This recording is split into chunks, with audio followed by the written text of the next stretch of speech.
W imieniu Klubu Parlamentarnego Prawo i Sprawiedliwość przedstawimy naszą ocenę sytuacji, do jakiej doszło, kiedy to usłyszeliśmy, że prokuratura Adama Bodnara skierowała do sądu akt oskarżenia wobec żołnierza, który używał broni, broniąc granicy wschodniej naszego kraju, broniąc granicy przed atakiem z użyciem migrantów, nielegalnych migrantów. Te ataki, jak wiemy, rozpoczęły się jesienią 2021 roku i do dziś mają miejsce.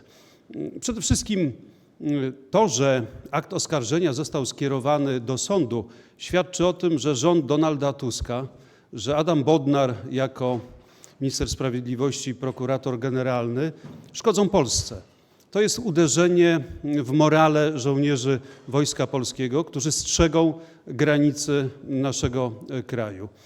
Można by powiedzieć tak, że ta władza zamiast stanąć murem za żołnierzami polskiego wojska, zamiast stanąć murem za polskim mundurem, atakuje żołnierzy polskiego wojska, wpisując się w to, co robili politycy koalicji 13 grudnia, wtedy, kiedy byli w opozycji, wtedy, kiedy Prawo i Sprawiedliwość wzmacniało polską granicę. W kampanii wyborczej prezydenckiej zaprzeczali sami sobie, twierdząc, że podchodzą inaczej do spraw bezpieczeństwa, a tu okazuje się, że to jest to samo. Oni się wpisują w narrację Agnieszki Holland, w narrację haniebną. Chodzi oczywiście o film „Zielona granica”, który, jak słyszymy, był emitowany na przykład na Ukrainie, był emitowany w Berlinie. To miał być element polskiej prezydencji w ramach Unii Europejskiej, właśnie emisja tego filmu w Berlinie. A więc jest to działanie haniebne, ale jeszcze w innym wymiarze niestety przyniesie bardzo złe skutki dla bezpieczeństwa naszej ojczyzny. Otóż ta informacja jest bardzo popularna w Afryce Północnej i na Bliskim Wschodzie. Portale internetowe, te portale, z których korzystają handlarze ludźmi, z których korzystają organizacje przestępcze szmuglujące ludzi do Europy, tą informacją się posługują. Ona jest bardzo popularna.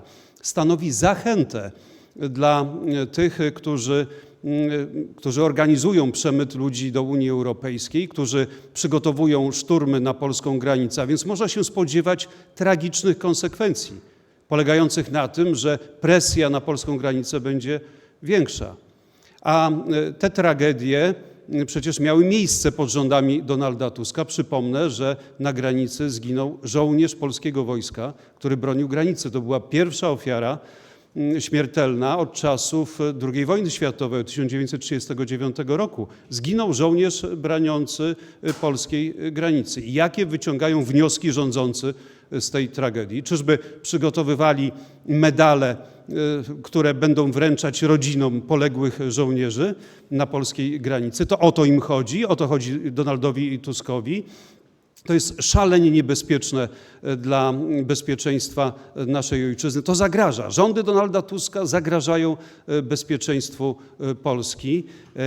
Niestety ten rząd dalej jest przy władzy. Donald Tusk dalej jest przy władzy. Konsekwencje mogą być tragiczne. Ja chciałbym zadeklarować ze strony Prawa i Sprawiedliwości, ze strony Klubu Parlamentarnego Prawa i Sprawiedliwości, że będziemy wspierać prawnie oskarżonych w tej sytuacji, oskarżonego żołnierza. Przypominamy, że również oskarżony został policjant, który strzegł polskiej granicy, komendant z Hajnówki, bo nie dopuścił do strefy ochronnej parlamentarzystek ówczesnej opozycji, a dziś partii rządzącej. To też jest haniebne, to też świadczy o tym, że Polską rządzą ludzie, których rządy zagrażają bezpieczeństwu naszego kraju. Więc możemy się spodziewać kolejnych ataków związanych z taką haniebną decyzją bodnarowców, czyli prokuratury rządzonej przez Adama Bodnara. Możemy się spodziewać tego, że inni żołnierze strzegący naszej granicy poczuli się sparaliżowani, bo jeżeli użyją broni, no to spotkać ich może ten los, jaki spotkał żołnierza, który teraz jest oskarżony i akt oskarżenia wobec niego został skierowany do sądu. A cieszy się z tego nie nikt inny, tylko Władimir Władimirowicz Putin, bo przecież atak z użyciem migrantów został postanowiony na Kremlu. On służył destabilizacji Polski, on służył ataku na nasz kraj i służy wciąż. W związku z tym stoimy murem za polskim mundurem i wspieramy tych, którzy są poszkodowani przez rząd Donalda Tuska. Szanowni Państwo, polski żołnierz, polski funkcjonariusz Straży Granicznej ma prawo oczekiwać, że państwo będzie stało za nim murem, że państwo nie będzie go ścigać, tylko w momencie zagrożenia, w momencie, kiedy broni naszych granic, w momencie, kiedy broni naszego bezpieczeństwa, broni tego, żeby Polska nadal mogła być najbezpieczniejszym krajem w Europie. Państwo będzie go wspierać, a nie będzie go ścigać. Rok temu alarmowaliśmy, że bodnarowska prokuratura powołuje specjalny zespół, który ma służyć temu, żeby ścigać polskich obrońców granic. W momencie, kiedy zostały skierowane oskarżenia przeciwko żołnierzowi, który właśnie skutecznie naszych granic bronił, żądaliśmy na Komisji Obrony Narodowej, żeby zostały nam przedstawione materiały z tego zajścia. Te materiały zostały nam przedstawione podczas niejawnego posiedzenia, którego oczywiście w szczegółach nie możemy omawiać. Natomiast można powiedzieć z pełnym przekonaniem, po zapoznaniu się z tymi materiałami, to jest sprawa polityczna. To jest sprawa, która ma mieć efekt mrożący wobec tych, którzy dzisiaj bronią naszych granic.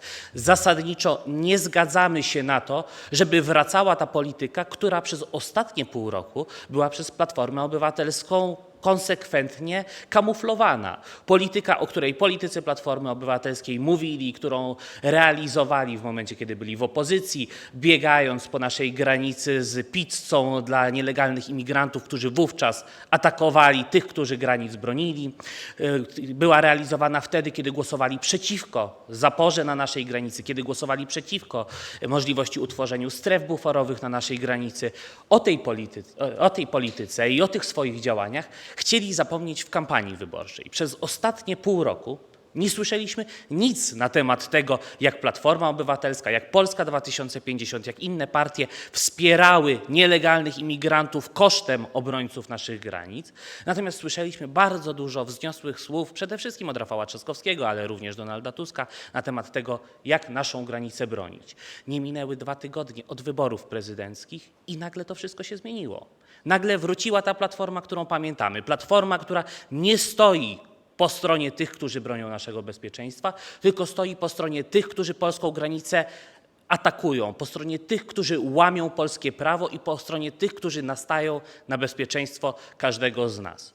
Oczekujemy, że rząd będzie wspierał polskich obrońców granic. Oczekujemy, że rząd wycofa się z takiego działania jak to, które zostało obecnie podjęte przez prokuraturę i pokaże bardzo jasno, że polskie państwo stoi murem za funkcjonariuszami Straży Granicznej, za żołnierzami, za policjantami, za tymi wszystkimi, którzy nas bronią i którzy sprawiają, że Polska jest bezpiecznym miejscem. Szanowni Państwo, jeżeli spojrzymy na tą wersję retoryczną, to są okrągłe zdania, to są pochwały dla żołnierzy i funkcjonariuszy służb mundurowych. Mówię tutaj o Tusku i jego ekipie. Natomiast to nie słowa decydują o tym, jakie są prawdziwe zamiary, jakie są prawdziwe cele, tylko czyny. I jeżeli spojrzymy na te czyny, to ten przykład, o którym dzisiaj mówimy, czyli wysłanie aktu oskarżenia przeciwko obrońcy polskiej granicy, bardzo jasno wskazuje, że Donald Tusk i jego ekipa nie stoją murem za polskim mundurem, nie stoją po stronie obrońców polskich granic, a skoro tak, nie stoją po stronie polskiego bezpieczeństwa narodowego. My chcemy i robiliśmy wszystko, między innymi pan minister Mariusz Błaszczak, budować siłę polskiej armii, ale ta siła to nie tylko uzbrojenie, to nie tylko liczebność, to także morale. Morale jest niezwykle ważne. Jeżeli żołnierze i funkcjonariusze mają przekonanie, że ich dowódcy, ale przede wszystkim ci, którzy kierują w tym znaczeniu politycznym, a więc Tusk, a więc minister Kosiniak-Kamysz, faktycznie są po ich stronie, wtedy naprawdę żołnierz czy funkcjonariusz działa sprawnie, bo wie, że ma za sobą cały aparat państwa, bo wie, że to państwo stoi za nim. Natomiast w sytuacji takiej jak te, ale także w sytuacji jednego z policjantów, który także od wielu miesięcy jest pod zarzutami, stoi pod zarzutami za co? Bo wykonywał swoje obowiązki wobec 2 posłanek. Dzisiaj jedna jest wiceministrem z ramienia szeroko rozumianej Koalicji Obywatelskiej. To ci żołnierze i ci funkcjonariusze nie mają pewności, czy wtedy, kiedy będą bronić polskiej granicy, kiedy będą bronić naszego bezpieczeństwa, to władze państwa polskiego staną za nimi. I to jest coś absolutnie skandalicznego, bo w każdym normalnym państwie rząd, bez względu na to, jakie ma poglądy polityczne, stoi za swoimi żołnierzami, stoi za funkcjonariuszami służb mundurowych. I myślę, że widzą to również żołnierze i funkcjonariusze. Bo jeżeli spojrzeć na wyniki wyborów, to przypomnę, 70% żołnierzy, funkcjonariuszy służb mundurowych zagłosowało za Karolem Nawrockim. A na drugim biegunie mamy taką oto sytuację, że 80% więźniów przebywających w zakładach karnych i aresztach śledczych zagłosowało za Trzaskowskim. Myślę, że jeżeli spojrzymy na tę proporcję, to bardzo jasno widać, że żołnierze i funkcjonariusze widzą patologię działań tego rządu. Widzą, że państwo polskie, reprezentowane dzisiaj niestety przez Tuska i jego ekipę, nie stoi po ich stronie. Nie stoi także po stronie ich rodzin. To niezwykle ważne, bo przecież te rodziny zostają w domu. Te rodziny martwią się o swoich braci, o swoich mężów, ale nie czują tej pewności, że wtedy, kiedy przyjdzie moment próby, Polska, państwo polskie, rząd stanie po ich stronie.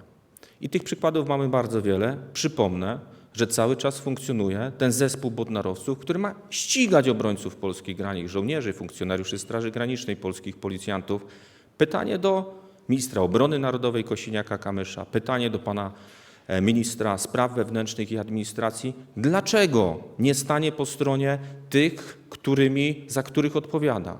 Po stronie żołnierzy i funkcjonariuszy. Dlaczego nie powie Bodnarowi, że ten zespół powinien być zlikwidowany? Dlaczego? To jest zasadnicze pytanie. Więc, szanowni państwo, mamy do czynienia z sytuacją absolutnie patologiczną. My staliśmy, stoimy i będziemy stać po stronie polskiego munduru, tak jak stanęli Polacy, tak jak setki tysięcy Polaków w mediach społecznościowych, wywieszając banery z tym napisem "Murem za polskim mundurem". Ten rząd niestety tego nie rozumie i tylko mówi o tym, a niewiele robi, bo jeżeli patrzymy również na kwestie te bardzo takie twarde, czyli zakupy, czyli na przykład odprawienie połowy chętnych, którzy chcieli zgłosić się do polskiej armii, polskich młodych patriotów, którzy chcieli służyć ojczyźnie, chcieli bronić polskich granic, ten rząd powiedział im, że nie, że są niepotrzebni. Więc jeżeli złożymy to wszystko razem, to mamy do czynienia z obrazem bardzo smutnym obrazem, gdzie rząd Tuska no niestety uznaje, że ważniejsi są na przykład nielegalni imigranci, którzy przekraczają czy to granicę wschodnią, czy zachodnią, niż polscy żołnierze, polscy funkcjonariusze, którzy bronią tej granicy. I ostatnia rzecz. Do dzisiaj nie przeprosili za te obrzydliwe, ohydne słowa wypowiadane wobec właśnie żołnierzy i funkcjonariuszy. I politycy, i ci wszyscy, którzy sprzyjają tym politykom, którzy dzisiaj rządzą w Polsce. Już nie chcę przywoływać tych słów, ale te słowa dotknęły nie tylko żołnierzy, nie tylko funkcjonariuszy, ale dotknęły również ich bliskich, ich rodziny, tych wszystkich, którzy się o nich martwią wtedy, kiedy oni są na służbie i bronią naszej granicy. Nigdy, podkreślam, nigdy ze strony Tuska, ze strony jego ministrów, ze strony jego posłów i senatorów, ze strony jego działaczy, ale także tych tak zwanych celebrytów, gwiazdek i gwiazdeczek różnego formatu, nie padło słowo "przepraszamy". A ta sytuacja tylko pokazuje, że idą w tym samym złym kierunku. Prosimy pytania.